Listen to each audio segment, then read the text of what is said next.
أنغولا المنتخب الذي بإمكانه أن يقف في وجه المنتخب المغربي. أضعف منتخب في هذه المجموعة هو منتخب المغرب. أنت تتكلم جد؟ كاين تما لا والو، غير المنتخب الوطني المغربي المحلي بقياده السي طارق سكيتشيوي اليوم كيربح انغولا ب2-0 في اول مباراه ليه اليوم في هذا الشان هذا. اهداف الفوز ديال المنتخب الوطني المغربي المحلي على انغولا في اولى مباريات كاس افريقيا للمحليين الشان بقياده طارق سكيتشيوي. الاسود قدروا على انهم يحصدوا اول 3 نقاط في اولى المباريات ديال البطوله القاريه. دراري، فوز المنتخب المغربي على انغولا ب2-0.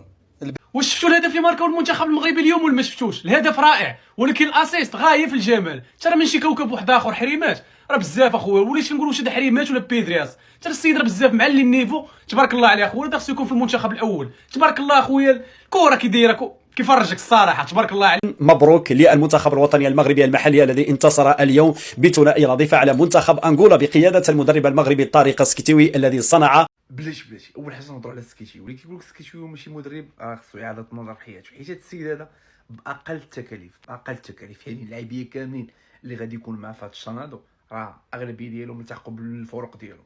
طارق سكيتشيوي بان بانه واحد المدرب ديال المنتخبات وماشي مدرب ديال البطوله ديال انويك، البطوله اللي محفحفه. يمكن السيد ما كيلقاش راسو تما، وخير مثال اولمبياد باريس اللي بين في انه مدرب كبير، مدرب ما كيخافش، مدرب هجومي. راه باين على واحد القوه تكتيكيه، رغم انه شد المنتخب المحلي ماشي بزاف. واش فهمتوني الدراري؟ يعني بزاف الدراري، واحد النضج تكتيكي بزاف الدراري. فهمتي، ماستر كلاس.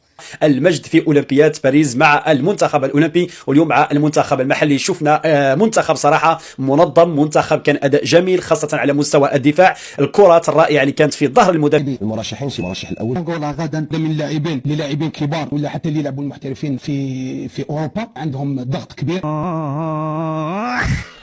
الهدف الاول سجلوه عماد الرياحي، والهدف الثاني جاء من ركنيه نفذوها ببراعه الاسود، وجاء منها الهدف الثاني و3 نقاط والسجده حمدا لله. توج اللاعب حريمات كاحسن لاعب في المباراه اللي جمعت المنتخب المغربي المحلي مع المنتخب الانغولي. وكيبان لك في الماتش في دكه البدلاء ماشي جالس، كيدير بحال الركراكي، كيعطيهم تعليمات وكيبقى جالس. ولا شاف شي واحد دار شي تخربيقه كيبقى يعاير فيه. لا، هذا توجه. مباراة الغد على المتكهنين أن يبتلعوا ألسنتهم عندما يتعلق الأمر بإفريقيا. إفريقيا لا تعترف لا بقوة المنتخب أو الفريق ولا بالمعطيات الرياضية البعيدة عن الأمور الأخرى. إلى ايش في هذا؟ انت مريضه، انت فيش انت خبله. اما هو فاختار لاعبيه غير اللي عندهم موفرين، ودار اداء ونتيجه. السيد عقليه ديالو تبارك الله ما شاء الله، عقليه ديال مدرب احترافي. المنتخب المغربي يفوز في سيناريو قريب من الخيال، في سيناريو مجنون. الغلبة للمنتخب المغربي. يمتلك منتخبا كبيرا تستحق، منتخب يعتمد على الدفاع أكثر من الهجوم، منتخب يلعب على غلطات الغير، منتخب لا بص ما تعيطش، مش عايزك كده. هو المنتخب المحلي البارح انهى الاستعدادات ديالو، التحضيرات ديالو لمواجهه انغولا. المغرب شوف وين لحقوا، هما يتحكموا في لاكاف، شوف اللي راهم في لافيفا عندهم دي سون دو فورماسيون، شوف كيفاش طوروا الكره المحليه، كيفاش لي انستونس. دوله ضعيفه امام المغرب قدموا ولا اضافه للفوتبول الجيري.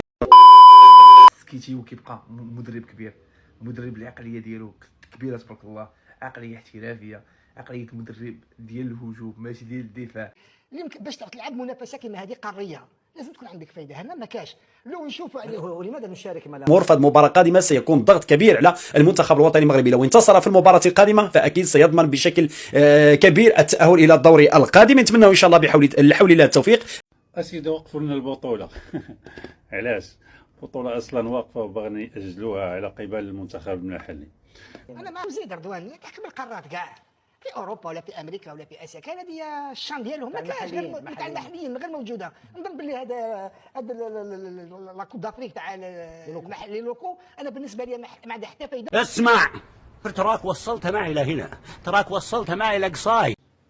ولكن راه الماتش الدراري مستوى ديال المنتخب غادي يتصاعد الدراري، يكونوا هانين. واخا البال يكون الماتش شويه ماشي اللي، ولكن هكذا في المنافسه الافريقيه. قل لي لا اشارك بسبب البطوله، انا معك. قل لي لا اشارك بسبب موتسيبي حتى لا نعطيه الشرعيه، لانه هذه ضربه كبيره. لو ما تشاركش، لو تزيد ما تشاركش الجزائر، شمال افريقيا تقريبا كله ما راحش يشارك في هذه. ربحوا 2-0 2-0 في بطوله شان اللي بدات هاد الايامات. ان شاء الله نتلاقاو في الفينال.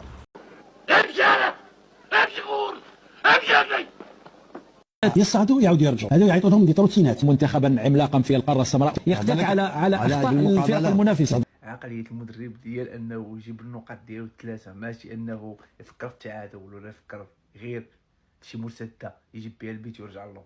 برافو سكيتشيوي، حنا كندعموك اخويا، والله يكمل عليكم بالخير ان شاء الله، ولا لا ديو هذا القناه.